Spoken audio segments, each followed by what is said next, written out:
What's up guys? Welcome to AnimeKouhai. If you'd like to help me out, please hit the like button and subscribe to my channel. Damn it, but you don't have a way to finish me off. Vega shouted, unwilling to accept defeat, but he did have a point. Hinata, however, felt no shame in this, knowing that Testarossa had her back. It's great to have a reliable vanguard. I'm ready. Well then, go ahead. Certainly. There's no need for repentance. Straight to purgatory you go. At that moment, Vega's survival instincts kicked in, sensing the danger. Don't mess with me. Wait, hold on. But Testarossa had no intention of sparing him. White Flare. Testarossa unleashed her ultimate spell, White Flare, an interpersonal magic born from her ultimate skill, Death King Belial. This spell consumed life and claimed death, leaving no escape for its target. Bodies caught in the white flames were incinerated and cast into the abyss. Despite its localized impact, its power and heat surpassed even nuclear magic. Vega was obliterated in an instant, leaving no trace. But Testarossa's expression darkened. This is the worst. It looks like I've failed. She muttered gravely. Hinata, overhearing this, questioned her. What do you mean by that? I couldn't capture that fool's soul. Perhaps it would work on others, but my senses aren't fooled. When Vega died, Testarossa absorbed a significant amount of soul. However, there was no trace of Vega's essence in it. Hinata pondered. That magic is incredibly powerful. Even I doubt I could withstand it. Would I survive? If it were her, she knew she would likely be defeated the moment the spell was cast. Hinata acknowledged this but rethought her conclusion when she recalled Vega's behavior. Actually, I'm almost certain he escaped. You think so too? Yes, his behavior seemed staged. Yeah. His pleas for mercy didn't have the desperation or cunning I expected. Testarossa had heard much about Vega's despicable nature from Moss. He was the type to immediately surrender if he knew he was at a disadvantage. The fact that he maintained his arrogance until the end assured her that he didn't believe he would die. This is the worst. I'm so embarrassed. I don't think I can face Rimuru-sama. Testarossa was racked with shame over her mistake. Hinata shared her sentiments. I can already picture Rimuru's smug face when he hears this. Just perfect, that guy always enjoys my failures. She couldn't stop thinking about it. I'm always right. With a look like that, Rimuru would be thrilled to hear about her struggle. Hinata despised him for that, but at the same time, she found herself oddly pleased that he enjoyed it when she needed his help. It left her with mixed feelings. Meanwhile, Moss, who had been silently observing the women's conversation, mused to himself. If I do it, I'll be tormented for about 300 years. He thought. Admitting that the enemy had escaped was terrifying enough to keep him silent. But Moss was wise enough not to point out his superior's mistake here. He knew that if he did, he would be blamed for not being vigilant enough. If the other leaders criticize me, Testarossa-sama will be in trouble. For now, Moss was quietly anxious, expecting his boss to be in a foul mood. He secretly hoped that he wouldn't be the one to take the fall.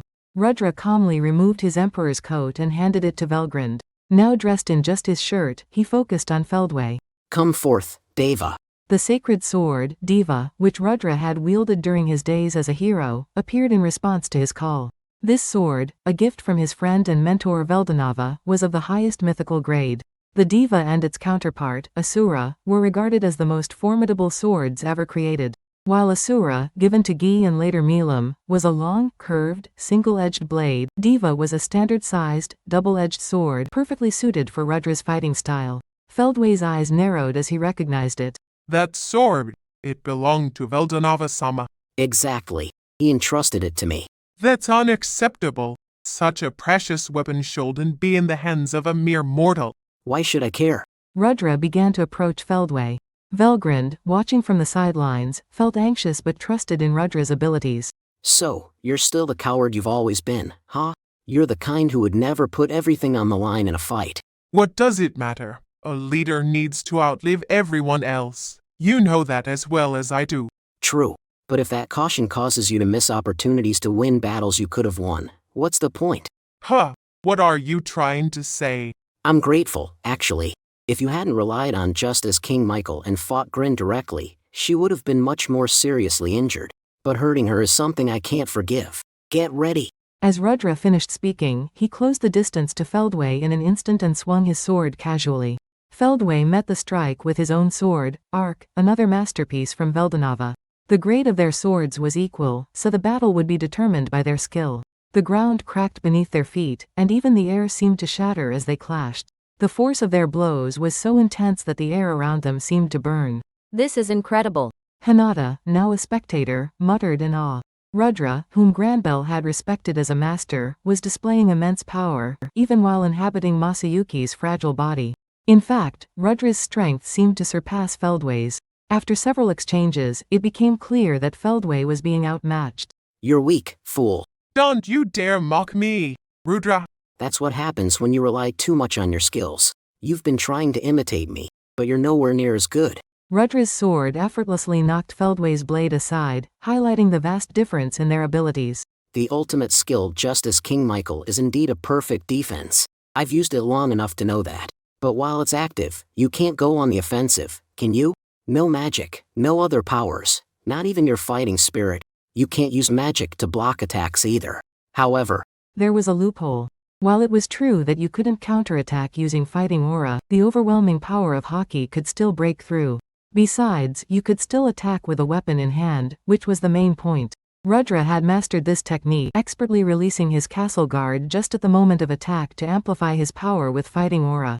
You knew that, so you thought you were in a dominant position. But that strategy only works if you're as skilled with a sword as I am. Without that, you lose your ability to attack. Rudra's words struck a chord. Feldway knew this well, having been part of Rudra's inner circle. When he acquired Justice King Michael, he tried to replicate Rudra's prowess, but it wasn't that simple. Rudra hadn't mastered these skills overnight. They were honed through countless battles under Veldanava's guidance. Feldway had achieved much just by imitating him. Even though he lost the sword clash, his castle guard remained intact, and he hadn't lost his overall advantage. Yes, I will concede that point, but don't think you have one. Feldway spoke with confidence, certain that his defenses were unbreakable. But Rudra responded with a mocking tone. You really think you can defeat me? Do you have any idea how many years I spent with Veldanava after he entrusted me with Justice King Michael? What are you saying? I'm asking if you honestly believe I wouldn't have found a way to attack through it. You fool! Do you really think there's a way to overcome the strongest of all angelic, no, ultimate skills? You can't bluff your way through this. Despite Feldway's words, Rudra just smirked. He narrowed his eyes and thrust his sword at Feldway. Let me tell you something. The power I received was the Covenant King Uriel. Do you know what its true nature is? It's just a power for management, a tool Veldanava-sama used to create his many abilities. When Rudra posed the question, Feldway responded. Though correct, his answer only scratched the surface of the truth. There's more to it than that. The Covenant King Uriel didn't just serve for management. It also had the ability to hear the voices of those connected to Veldanava. It could channel hopes, prayers, and desires without losing its strength, even when it was in my possession. What are you getting at? Notice any similarities? The Justice King Michael you're wielding works in much the same way. As long as loyalty to its master remained, the castle guard was unbeatable. In this way, the Covenant King Uriel and Justice King Michael were alike. They both responded to the wishes of those linked to them. By the way, the Covenant King Uriel also has an absolute defense derived from the Infinite Prison, which can be breached at a crucial moment. The attack method I developed using this is something I'm particularly proud of. Rudra grinned as he spoke, casually swinging Diva, which began to glow with an intense light. You can sense it, can't you? Feldway's expression shifted as he recognized the light. He instantly knew that it shared the same properties as the castle guard he depended on. The more people who believe in me, the more powerful I become. How many followers do you have? I've got over 1 billion counting on me. Rudra's statement was no exaggeration. Feldway's followers numbered under 1 million, with the most recent estimate being fewer than 300,000. In contrast, Rudra's support within the empire alone had swelled to 800 million. In the royal capital of Ingratia, millions had placed their trust in Rudra, or rather, in Masayuki, but since they were the same person, it made no difference. The sheer number of Rudra's supporters dwarfed Feldway's, a realization that twisted Feldway's face in frustration. This is the decisive strike fueled by the united will of my believers. Absolute severance. Feldway could feel the impending danger. Stop joking. How can you wield the power of the Covenant King Uriel? It should have been lost. The Covenant King Uriel was thought to have vanished with Veldanava's death. Yet here was Rudra, wielding it effortlessly. It was a scenario Feldway could not accept. You're not paying close enough attention. By the way, Gran was using Hope King cereal too. Rudra's tone was one of exasperation. Masayuki's King of Heroes had the power to recreate even skills that had been lost. Rudra grinned widely, as if unconcerned by what he revealed. You really dislike these tactics, don't you? Velgrind, while also exasperated, found herself admiring Rudra's audacity. In truth, no one besides Rudra's sister, Lucia, had ever successfully reined him in. This scene, a repetition of the past, was being perfectly reenacted now. So then, you. That's right. While I can wield Justice King Michael, it's the Covenant King Uriel with its unmatched defensive power that will end you here. Feldway, now fully on guard, activated not only his castle guard but also every barrier he could muster for defense. And in that very moment, I've been waiting. Let's see how long you can withstand this. at Rudra's command, the ultimate strike was unleashed. It's not going to work, Rudra. Star King Dragon Flash. Nova Break. The clash was instantaneous, unleashing a cataclysmic wave of destruction. The material area was utterly irrelevant. Though Velgrind managed to deflect the main blast skyward, the residual shock was enough to shatter everything. This wasn't mere swordplay. This was the essence of Rudra, the kind of irrational strength possessed by the hero of the beginning, capable of rivaling Gi. Naturally, it was Feldway who fell. Well, that's a fitting outcome. Rudra smiled with satisfaction, raising his right hand triumphantly to the sky. It was a clear declaration of victory. Feldway collapsed to his knees, blood pouring from his mouth. The bright red liquid starkly contrasted against his once pristine white robes. That's it for this video, guys. Thank you for always watching my videos and supporting my channel. A big thanks to the AnimeKouhai patrons who made this video possible.